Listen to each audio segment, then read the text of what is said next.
bakal calon Bupati Jeneponto Iksan Iskandar dan bakal calon Gubernur Sulsel Nurdin Halid menggelar konferensi pers di halaman kantor KPU Jeneponto, Jalan Lantok Deng Pasewang, Rabu 10 Januari 2018. Konferensi pers dilakukan usai pasangan bakal calon Bupati Jeneponto Iksan Iskandar mendaftar di KPU Jeneponto.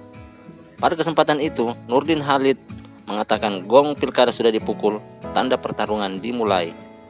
Untuk itu, ia mengharapkan semua tim untuk bergerak memenangkan Iksan Paris di Jeneponto dan NH Aziz di Pilgub Sulsel. Assalamualaikum warahmatullahi wabarakatuh. Selamat siang dan salam sejahtera untuk kita semua.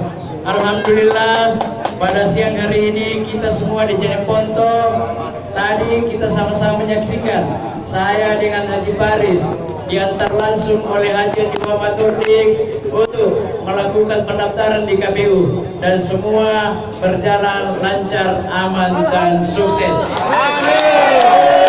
Karena itu saya mengucapkan bangga dan terima kasih kepada KPU, Panwas dan seluruh komponen yang terlibat, juga kepada teman-teman pers. Mari kita bersama-sama membangun kampung, mewujudkan Jeneponto lebih gambara ke depan.